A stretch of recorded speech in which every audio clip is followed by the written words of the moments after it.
hermosa placa que nos introduce con el señor Juan Pablo Cafiero. Buenas noches, ¿cómo le va? ¿Por qué le cambiaste el nombre? Santiago, digo. Perdón. Porque se fue allá. Me equivoqué. Mi viejo. Me Se equivoqué. fue al padre. Si no te dije Antonio de casualidad, te digo. Esa es la edad. Eso pasa con la edad. Hola, Santi, ¿cómo estás? ¿Todo bien? ¿Cómo anda? Gracias Muy bien, por- estaba mirando ahí cómo habían quedado. Como estrellas de Hollywood, muy divertido. Sí, Sí. sí, es lo más divertido que tenemos en el día de hoy. Ponele. No, pero bastante ajustado a la realidad, ¿eh? Bueno, la verdad que hablar con los políticos de entre casa es algo que no tenemos oportunidad. Claro, y la gente tampoco tiene oportunidad, porque siempre los ve trabajando, que es lo que hacen. Claro, y además también comentar un poco que nosotros como programa no estamos acostumbrados a hacer reportajes así políticos. Sí, lo que tratamos por la coyuntura obviamente es la política sanitaria. Y entonces quédate tranquilo, porque viste, va a ser relajado esto. Cada reportaje que te hacen ya te quieren exprimir toda la información. Acá la vamos a pasar relajado. Y a mí se me ocurrió así una primera pregunta como para romper el hielo. Yo quiero saber, señor Santiago Cafiero, para usted, ¿qué significa la política? ¿Qué es hacer política? Y en base a esa definición, ¿cómo es hacer ese ideal de política en pandemia? A ver, ¿qué significa la política? Me parece que la política es aquella posibilidad que tienen los pueblos, que tenemos todos nosotros, de poder resolver desigualdades, de poder resolver asimetrías que naturalmente el mercado no puede resolver. El mercado no asigna justamente o de forma justa, digamos, los recursos y los bienes y servicios para todos por igual. Entonces, en ese sentido, la política es necesaria. La política significa transformación social.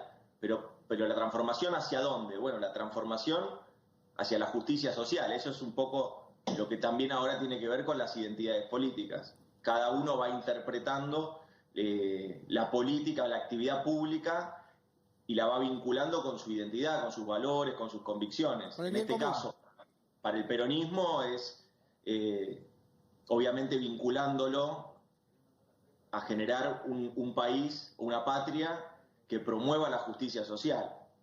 Vos sos politólogo, Claro. Y yo creo que no habrás estudiado en tu perra vida, en politología, una pandemia. ¿Cómo aplicás tu conocimiento y la posibilidad que te da tu cargo en una pandemia? Mirá, sí, yo estudié ciencia política en la Universidad de Buenos Aires hace ya bastante tiempo, así que... Yo te quiero hacer una pregunta ya que estamos acá así mechándolo. Sí, claro, ¿Te sirvió claro. de algo? Porque como yo estoy en la misma carrera y ahora estoy por rendir una de los finales, yo dije, yo lo tengo a Santi, él es ¿te sirvió de algo ahí o no? Sí, claro, Buenísimo, te da listo. mucho conocimiento, es una carrera maravillosa. Yo disfruté mucho hacerla, disfruté mucho realmente formarme y poder elegir. Somos unos privilegiados los que podemos elegir estudiar y los que tenemos la posibilidad de hacerlo. Realmente, somos unos privilegiados.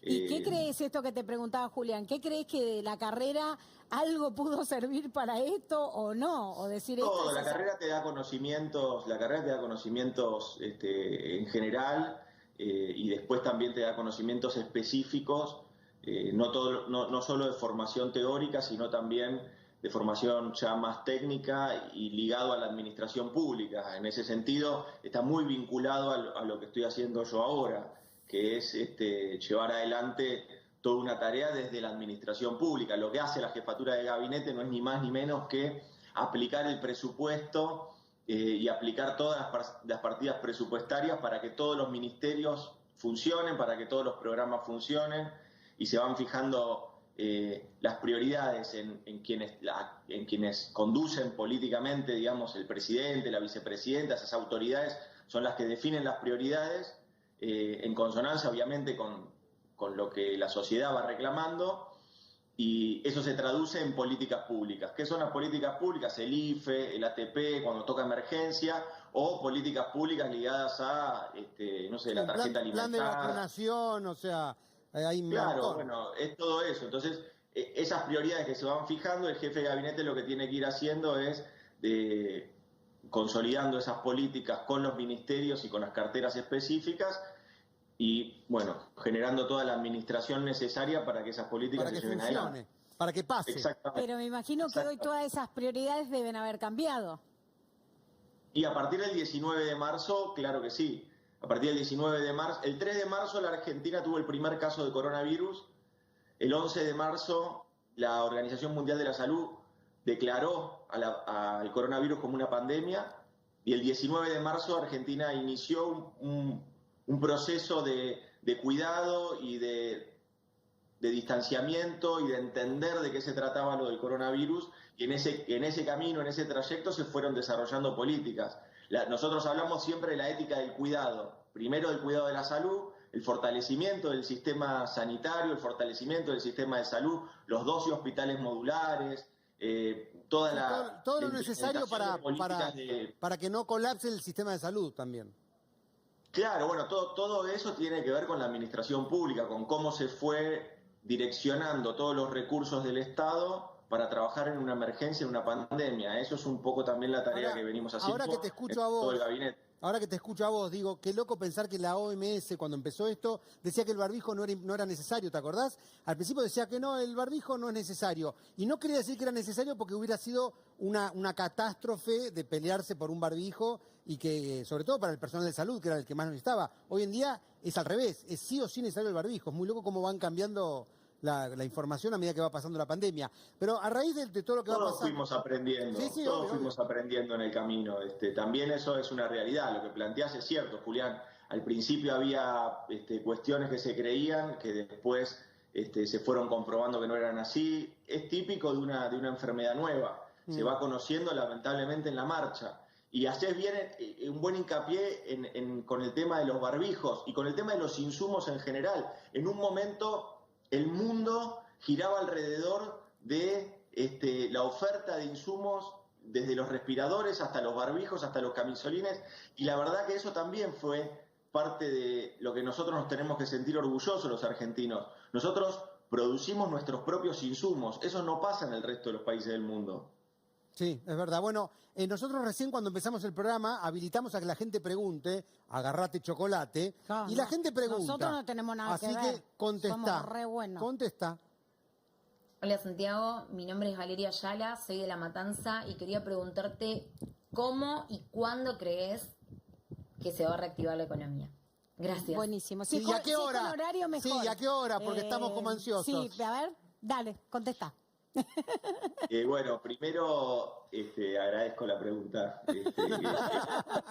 Tenemos peores, Tenemos peores, no te relajes.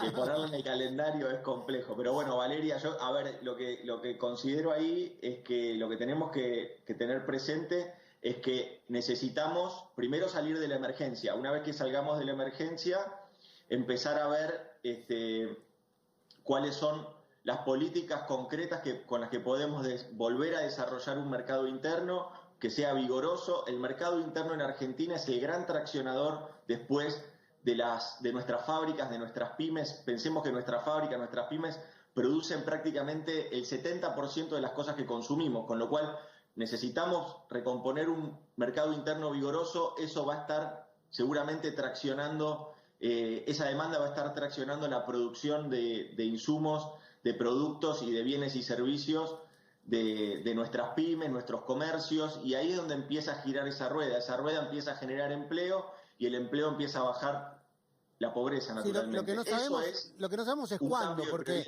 el mecanismo que estás contando creo que es lo lógico, pero ¿cuándo? ¿Viste? Como que están todos desesperados por tener un horizonte. Entiendo que vos no tengas una respuesta concreta, pero una quincena por ahí me podés decir.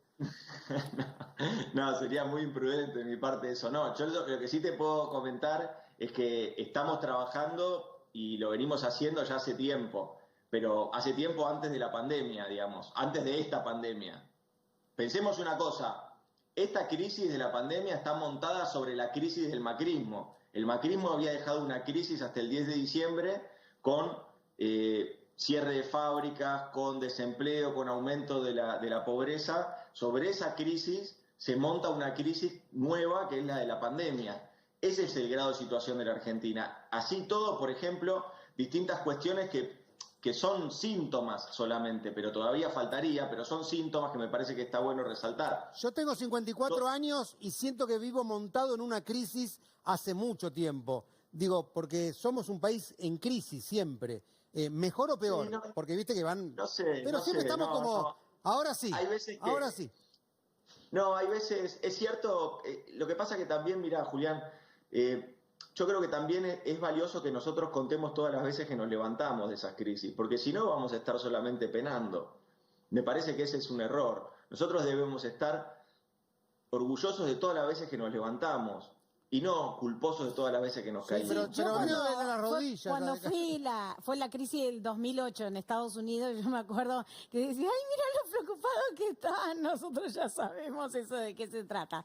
Pero lo que yo te quiero preguntar, que tiene que ver con esto, es que más allá de la situación y qué contexto tenemos nosotros, sumado a esto, también estamos insertados dentro de un mundo. Y hay un mundo que también lo agarró la pandemia. Obvio. Porque más allá de que vos puedas rearmarte y empezar a hacer un mercado, claro, hacer un mercado interno, también, además de satisfacer las necesidades internas, hay un trueque con el resto. ¿Y cómo se está pensando esto? Este año, por ejemplo, estaba el G20, yo no sé en qué ha quedado el G20, ¿cómo se van armando los países? ¿Qué charlas van teniendo? Como para decir, chicos, cuando salgamos de esta, ¿vos qué me comprás? Y yo no sé si voy a tener plata para comprarte. No, mirá, a ver, naturalmente que nosotros seguimos insertos en el mundo y venimos trabajando con todas las posibilidades que la Argentina tiene para exportar sus productos. Eso es muy bueno y es parte de una herramienta potente que tenemos que tener porque necesitamos, obviamente, que nuestras exportaciones crezcan porque eso es lo que nos trae los dólares, básicamente. Claro. Entonces, por otro lado, lo que hablábamos del mercado interno. Y después hay una cosa que me parece que no es menor, que hay que entender. Por eso yo decía que desde el 10 de diciembre estamos trabajando en esto. Las tasas de referencia con las que se financiaba una pyme hasta el año pasado eran de 70 puntos, de 60, 70 puntos, llegó a 80% una tasa de interés para que se financie una pyme. Hoy una pyme se puede financiar directamente en el banco al 24%. Eso está sucediendo, eso es parte también de todo un trabajo que se viene haciendo, no solo en pandemia, sino que se venía haciendo desde antes y bueno, y esos resultados se están dando. Esos son buenos síntomas de la economía. Ahora, yo entiendo que para que eso llegue a sentirse en el bolsillo todavía falta, es real. Nosotros hoy, yo te podría decir, en términos estadísticos, estamos en el mismo momento de producción que antes de la pandemia. Ahora, ¿qué sentido tiene si todavía eso no le llega al bolsillo a la gente? Me parece que seguir hablando de planillas de Excel o de PowerPoint no tiene sentido. La gente no le sacás el hambre a la es gente. que realmente se sienta. Planilla. Bueno, tenemos a Anita, tenemos sí. a Anita Sicilia y el doctor Sergio Snieg, que son parte del programa, obviamente, que te quieren hacer, no sé si los dos, una pregunta, una Sí, cada uno, acá. lo que quieran. Santiago, un poco en la línea de lo que venían preguntándote y en cuanto a la reactivación económica, porque es lo que se pregunta mucho, ¿no? El laburante, la laburante, el trabajador que está del otro lado. Nos preguntamos todos, pero sobre todo los trabajadores y las trabajadoras. Se viene hablando de 60 medidas, de una batería, ¿no? De 60 medidas. ¿Va a haber alguna estrategia comunicacional para ese lanzamiento de todas las medidas? Mirá, lo que estamos terminando de perfeccionarlas son esas medidas que van a tener diferentes orientaciones. Algunas son programas de cortísimo plazo que se empiezan a implementar rápidamente y otros programas o proyectos normativos que modifican normas se van a mandar al Poder Legislativo para que se debata y esas son cuestiones quizás más estructurales. ¿En qué momento se va a hacer? Cuando las tengamos terminadas. Realmente está todo muy avanzado, no puedo anunciar mucho más que esto, pero la voluntad nuestra es hacerlo en el cortísimo plazo para que eso empiece a funcionar. Santiago, bueno, yo soy médico, te tengo que preguntar cosas que tienen que ver con medicina y que tienen que ver con el COVID, claramente. Hay un número que a mí me llama mucho la atención, la tasa de letalidad, que es de las personas que tienen COVID, cuántas fallecen. En Argentina es de 1,9, sin embargo, en el resto de América y en todo el mundo es casi el doble, de 3,6 personas de cada 100 que tienen COVID fallecen. ¿Por qué en Argentina es la mitad? ¿A qué lo atribuyen?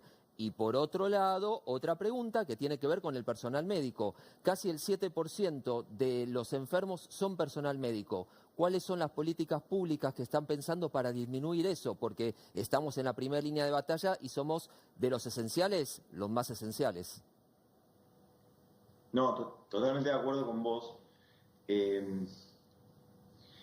Se contesta a ver, nosotros estamos trabajando para darle la mayor cantidad de insumos médicos de calidad para que los trabajadores y trabajadoras de la salud puedan desarrollar su tarea estando lo mínimo expuesto a este virus. Lamentablemente ocurre acá y ocurre en el resto del mundo. Vos lo sabés bien que lamentablemente uno de los sectores que más se termina contagiando y termina teniendo complicaciones es el sector de la salud. Nosotros tratamos de minimizar al máximo todo ese riesgo, haciendo que, brindándole todas las herramientas y todos los insumos, que eso lo hacemos desde la política pública, brindándole todos los insumos que necesitan para tener y poder desarrollar la tarea que están haciendo, que es impecable. Y esto se vincula con lo anterior. La baja tasa de letalidad que tiene la Argentina es producto de su capacidad humana, su capacidad técnica, de los trabajadores y trabajadoras de la salud, en primer lugar,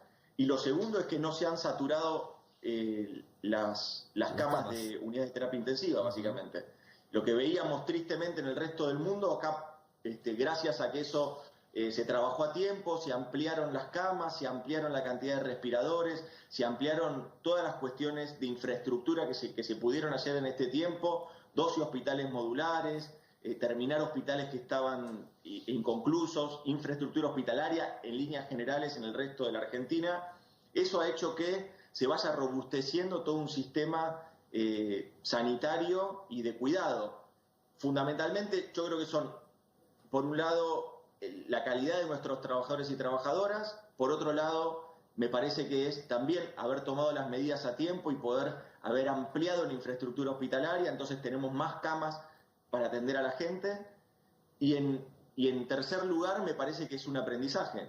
Nosotros hemos tenido tiempo en estos meses, aunque algunos plantean que esto se hizo con, mucho tiempo atrás, en realidad lo que también hemos hecho es conocer y entender y saber de qué forma se ataca y se lucha contra esta pandemia. En ese sentido yo quiero aclarar una cosa, muy probablemente nuestros terapistas, quienes están en las terapias intensivas, están trabajando muy distinto ahora que lo que trabajaban hace 3 meses. ¿Por qué? Porque tienen un conocimiento mucho más acabado de cómo trabajar y actuar en las situaciones críticas. Bueno, ahora tenemos otra pregunta, no sé si será mejor, peor o igual que la anterior. Agarrate, Carolina. Adelante. Hola, soy Federico de Munro y quería preguntarle a Santiago, si bien falta mucho, ¿cómo se imagina las fiestas en esta situación de cuarentena? ¡Ay, Dios! Gracias. Dios. ¿Ya salieron barbijos con navideños? No, con un corcho. Ah, listo. Bueno, se van a inventar. A ver, ¿cómo serían las fiestas? La verdad es que yo no sé. Lo que sí sé es que todos vamos a estar orgullosos, que ese día vamos a poder levantar una copa y brindar. No sé si con toda la gente que querramos, no sé si en reuniones grandes o chicas, pero todos nosotros, los argentinos y argentinas que estamos trabajando para sacar el país adelante, para luchar con esta pandemia, todos vamos a poder brindar con mucho orgullo de lo que hemos hecho para cuidar a nuestras familias, para cuidar a nuestra comunidad y para cuidarnos a nosotros mismos. Bueno, mirá, yo te voy a mostrar una foto y vos tenés que describir, no lo que, por un lado lo que ves, por otro lado lo que te provoque, lo que sientas. Así que esta foto estaba preparada para que vos la comentes. A la 1, a las 2 y a las 3. Mirá, eso fue... Ahí está, mira, yo soy ese, el de los pitucones, ese soy yo, mira. Pitucón. Pitucón. Qué foto, qué foto. Eso fue en el programa de Mareco. Juan Carlos Mareco. Claro, eso fue en ese programa. Habían invitado, ahí está mi abuelo y estaría en campaña, supongo, sí, no sé, no sé qué año será ese. Mirá, mañana es el Día del Niño, así que tal vez puede haber sido el Día del Niño. No, eso debe haber sido en una campaña y él debe haber ido con sus nietos. Vos sabés que una pregunta que se me había Parejo no le debe haber ocurrido. pasado bien, porque si llevó a todos esos pibes no le debe haber Pará, pasado ¿cuántos son nietos de ahí? Todos. ¿Todos? Sí. Todos, esos todos. Todos. Antonio tuvo 40 nietos. Ah, no. Y mi amor sí tuvo como 11 Bueno, hijos. no No, sé, tenían no. tenían televisión, Anita y Antonio. No conozco tanto la tele vida sí, de pero vida Antonio. casetera no había. No, olvídate. Vos sabés que yo, esta pregunta también se me había ocurrido para hacerte, teniendo abuelo y teniendo papá político. ¿Cómo fue el tema de la niñez? Bueno, por suerte, yo porque fui hija única, pero vos tenías hermanos, porque los padres cuando se dedican a la política se la pasan en campaña. Sí, bueno, pero también es parte de la admiración que tengo yo por mi padre, de la admiración que tenía por mi abuelo y también por las mujeres de mi familia que han tenido una vocación muy profunda, quizás mucho más silenciosa o mucho más alejada de las primeras planas, pero que siempre han tenido una actuación muy destacada desde el punto de vista social y el compromiso social y compromiso ético. Me parece que uno se nutre de todas esas experiencias. Muy linda la foto. ¿Y cuál fue el momento que vos dijiste, y yo me dedico a esto? ¿Fue crónica de una muerte anunciada? ¿Te obligaron? No, mira, yo milito desde que tengo 15 años, así que imagínate que yo milito desde que tengo 15 años en un barrio acá de humilde de San Isidro, La Cava, la Villa La Cava. Empecé a hacer trabajo social ahí y el trabajo social te empieza a tirar siempre cuando vas viendo muchas injusticias, a algunos los convoca actuar de alguna manera o de otra, y a los que tenemos quizás una inquietud más ligada a lo público y a la política, generalmente nos vincula directamente a la militancia política específicamente. Bueno, y eso fue mi caso. Mañana es el Día del Niño. ¿Tenés preparado algo intrafamiliarmente? De las infancias. Día de las infancias. Sí, es verdad. Yo me quedé por la época de... Sí, en la en época del Día del nuestra. Niño, sí. Pero vos tenés No, la preparado... mía también. ¿Tenés Pero preparado tenemos que algo? todos ir aprendiendo. Tenemos que todos ir aprendiendo. Sí, a ver, yo me vinculo siempre con la tarea social que llevamos No, adelante. pero hablo de tu familia, hablo de tus niños. ¿Qué hacemos acá? Sí, haremos. Yo tengo 3 hijos, así que, qué sé yo, jugaremos a la pelota, no sé. Chicos, urna para Tengo a mi todos. compañera, tengo a mi Tres compañera. urnas. Tengo a mi compañera que realmente es la que lleva adelante las cosas. Y Bueno, está bien, me estás diciendo que hace no de tenés papá y de mamá a la idea, vez. pero no te preocupes, puede pasar. no ¿Viste pasa- cuando tenés papá político quién se termina ocupando? Claro, la mujer. Bueno, te mandamos un beso grande y Bueno, gracias por esta por el charla tiempo, amena. gracias por la charla. Ojalá que podamos escuchar a los políticos. Es un pedido personal. No, yo no soy de ningún partido, así que no tengo ningún problema. Que cada vez que necesitamos más que los políticos hablen y no que se peleen. Porque cuando se pelean nos lastiman. Más allá de quién gane la pelea. Es como ir al médico que te rete porque te olvidaste de tomar las pastillas y te da un cachetazo. Digo, doctor, perdón, me olvidé. Y a veces necesitamos que los políticos, verlos hablar, discutir, que piensen distinto. Pero necesitamos escucharlos hablar y construir, porque al ciudadano de a pie, cuando se pelean los políticos, nos termina doliendo, no importa qué partido seamos. No gana nadie, nos termina doliendo. Así que ojalá, como yo no tengo mucha oportunidad de hablar con los políticos, es el primero creo que hablo así en televisión, aprovecho para hacer un llamado a la solidaridad y le pido a los políticos que hablen mucho para construir mucho más. Bueno, perdón. Bueno. me No salió. puedo estar más de acuerdo, no puedo estar más de acuerdo con vos, realmente. Nosotros tenemos que, con diferencias, Obvio. aceptando los disensos, el disenso es parte del combustible de la democracia, no está mal pensar distinto y discutir y debatir, hasta incluso acaloradamente, pero sí no puedo estar más de acuerdo con vos en que es necesario lo que reclama una sociedad, que es que la política dé respuesta y dé respuesta en su conjunto. Bueno, parte de eso se viene logrando. Yo creo que el trabajo que se viene haciendo con respecto a la pandemia, con diferentes gobernadores, con el jefe de gobierno de la Ciudad de Buenos Aires, con el gobernador de la provincia de Buenos Aires, con el presidente, independientemente de las trayectorias y de los colores partidarios con los que se viene a cuesta, la verdad es que se termina consensuando y se terminan avanzando. Yo pensaba en que en las distintas realidad políticas que esto tienen del que llevar adelante. coronavirus en algún punto fue una bendición disfrazada, porque hemos visto sentados a la mesa Eso, personajes que obvio, nunca pensamos obvio. Eso es que muy podían importante. llegar a estar sentados a la mesa y poniéndose, y encima alabándose, y la labor que hace No, pero me parece que pero este es un mejor. primer paso para, Sí. para seguir construyendo. Ya hay un antecedente. Ahora, bueno, alimentémoslo para que crezca. Después que en las urnas, como siempre, que se maten, que voten, hagan lo que quieran. Bueno, te agradecemos mucho Muchas gracias porque por el tiempo. nos quedan nada más que 2 horas de programa. Y feliz día de la infancia mañana Es para así. todos, porque todos tenemos un infante adentro. Yo sigo, tengo 20. Beso, gracias. Hasta luego. Bueno, me tengo que ir, tengo ¿A cosas que dónde hacer, te pero me tenés quedo en que el ir? canal. Me voy a ¿A jugar a dónde? ¿Quién quiere ser millonario? Ay,